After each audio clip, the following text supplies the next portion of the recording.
Okay, so in this video, I am going to talk about reconnecting, reconciling, after a period of, either being broken up or not talking, to a narcissist. Now, this particular video doesn't just go for exes. This also goes for friends, okay? Because I have had a few narcissistic friends through work. I have met quite a few. Also, I've dated a few narcissists. I've dated more than one. So I kind of know their MO pretty well. I kind of know the way they operate. So reconnecting with these people is a big no-no, okay? Um, Even if you're just friends with them, and let's just say you worked with one, you became kind of chummy, and then you start to get to know them better, you realize that they're just not your particularly, there's things about them that you may not really care for, and you kind of shy away from them. They will hold grudges against you. They will be deeply offended, um, and that's just how they are. And this goes also for exes. That's why it's literally impossible to really be friends with an ex narcissist because they feel offense. They will definitely hold grudges against you. That's why reconciling or becoming friends afterwards isn't really a possibility because of the grudge, because of the offense that they take that you're no longer, with them. They That's what happens. It's just not possible. Now, narcissists also, in a different light, sometimes after a period of being broken up with them, whether or not you broke up with them or they broke up with you, they will sometimes try to talk to you again after a period of time has passed.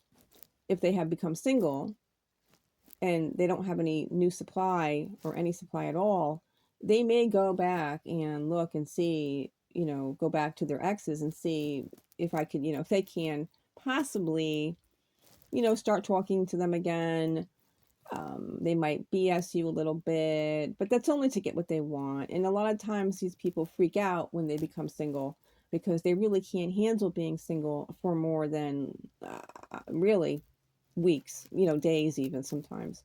So what happens when they become single is they will freak out and they will go back into their history and they will see, who can I BS? Is there anyone who's single right now? Can I BS this one? And they will try to. But it's only to use you again.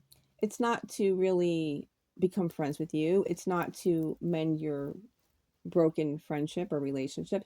It's not to do any of that stuff. It's basically, if you're a woman and your ex starts talking to you again after a period, after, years or months of not talking, it's usually because, it's usually for sexual reasons. It's really not, I'm talking about with narcissists here, okay? It's not to mend your relationship. It's not to apologize to you. It's not to make anything better. It's not about that. That's why you have to really stand your ground with these people. Oftentimes, also, because this narcissist is holding this deep grudge against you, they're also going to come back and see if they can hurt you again. They will try to hurt you again. And most of the time, if you let them in for a second time, the hurt will be much worse. Like they will really try to do something to hurt you even worse than the first time. So that's why, like, you cannot open the door for these people because they're out to hurt you. They're not out for good. They're out for really, revenge, almost literally revenge. So you have to really, understand this. And it's very hard because it's easy if you've been broken up with a narcissist and let's just say they contact you and they're really nice and friendly and kind and apologetic to you. Let's just say it's been 6 months and that you haven't talked to them, and they're going to apologize and things like that. It's going to be very hard if you're still single and if you still are feeling, sadness. You may buy into it. You may buy into it. And that's the thing. Like, you have to really stand your ground and not, they say not even to respond to them.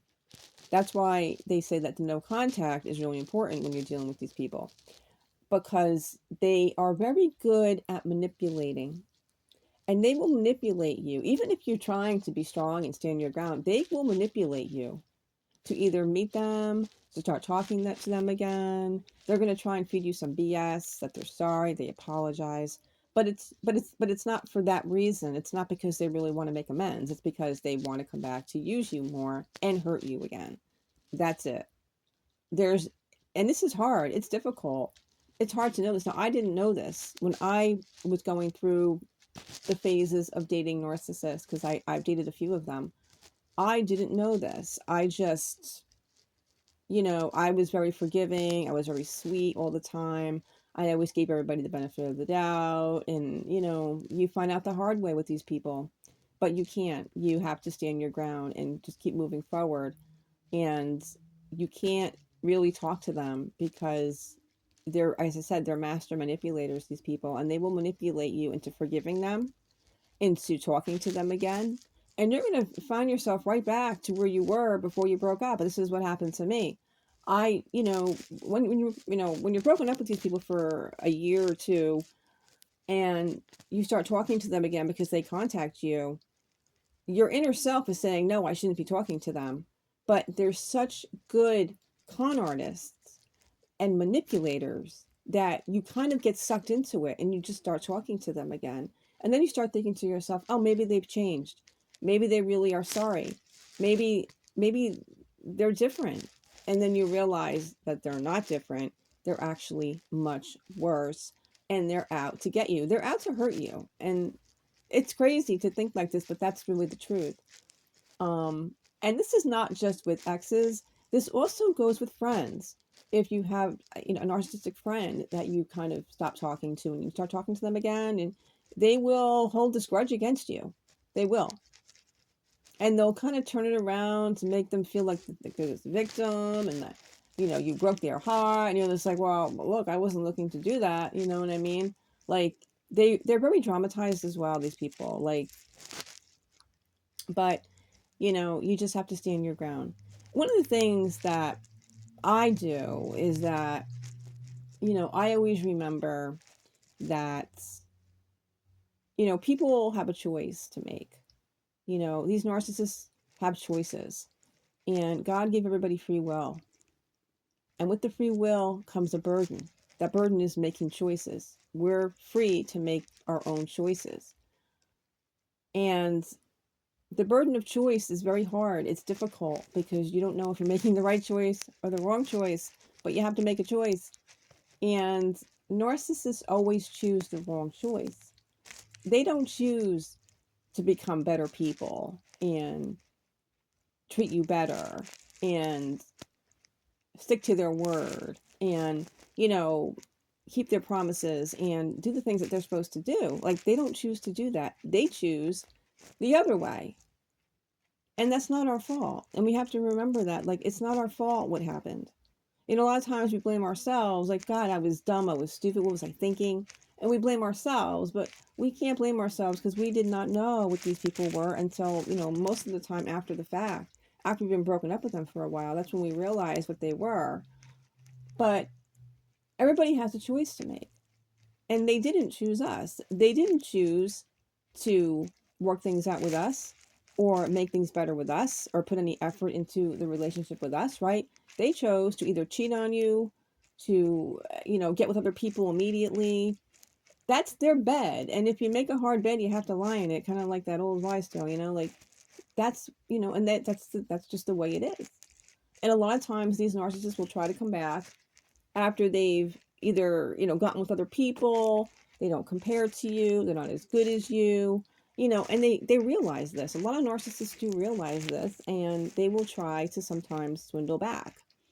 But you have to hold your ground and keep moving forward, and do not get bamboozled into buying into any of their BS, because action speaks louder than words. Where were they a year ago when you broke up, 2 years ago when you broke up? Think about that. If they really loved you, they wouldn't have been able to date other people. They would have been wondering about what you were doing and trying to be with you. You can't I'm telling you, I've seen and I've read in books and I've that people do get bamboozled back. And they call it a hoovering technique that they do, and that's what it's called. And they will try to do this to you. But you need to stay strong, resist the temptation, kind of resist the evil spirit, and you just need to keep going forward.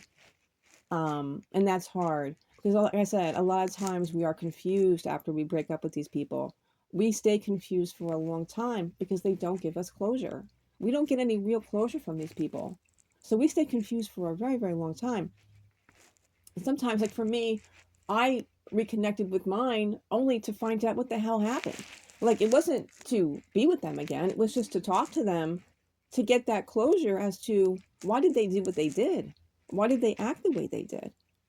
But they're never going to tell you the truth. They're going to keep lying about it. They're going to keep denying their behavior. And at the end of the day, you say to yourself, Jesus, why did I put so much effort into this? Like, it wasn't worth it. And like, who cares? Like, who cares what they do, you know? And that's kind of like the mentality you have to get with these people.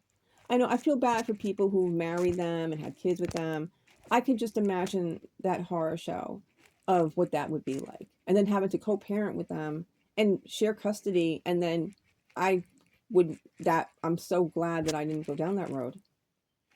But it's very easy to do that. And I know a lot of people who are stuck having kids with these people and have to deal with them for the rest of their life.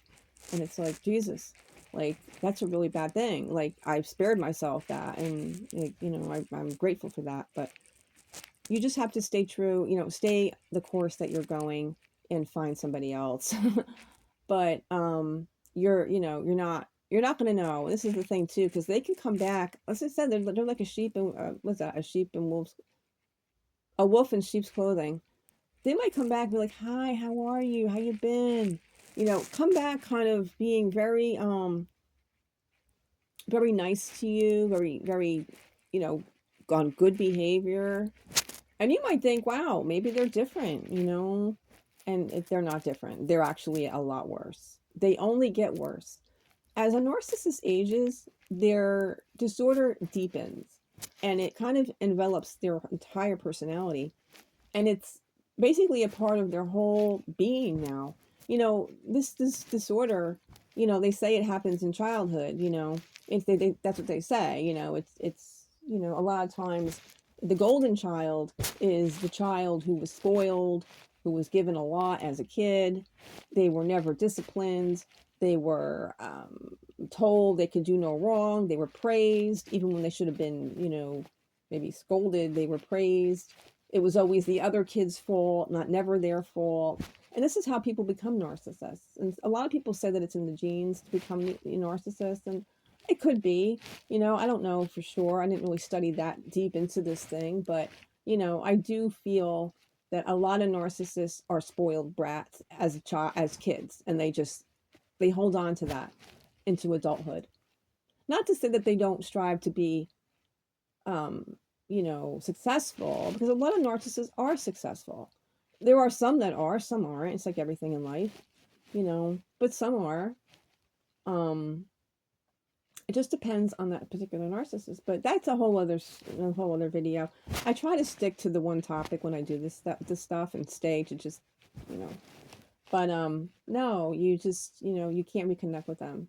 Reconnecting with them is a very bad idea, and you will regret it.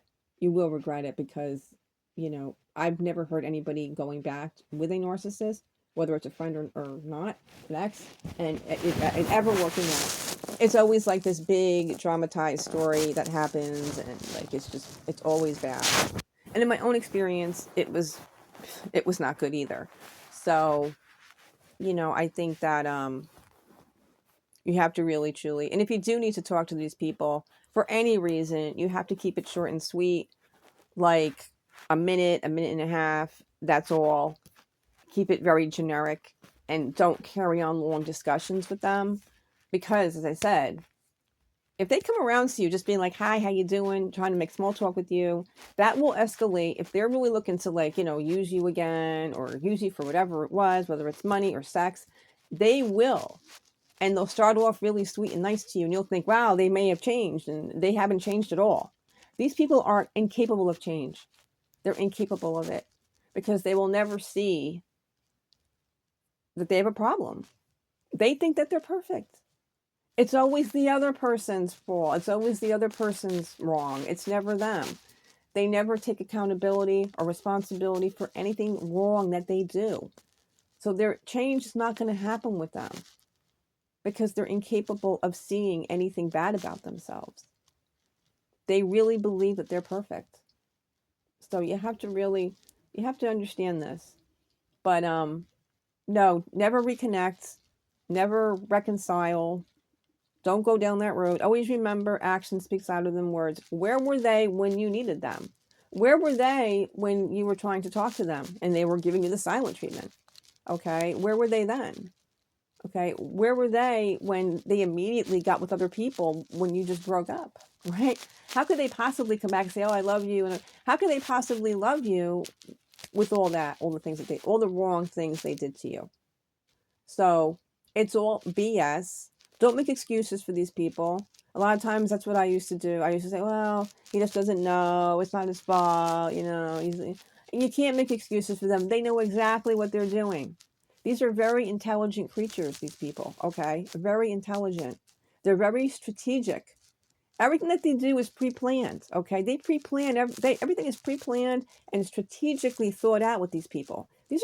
Most narcissists are very intelligent too. You got to remember that. They are very intelligent. Not so much in common sense, but in being mischievous and trying to swindle you and to manipulate. They're master manipulators, these people. So no, I don't think it's a good idea, and I would not do that. So that's it for this video. I will be back with another video very soon.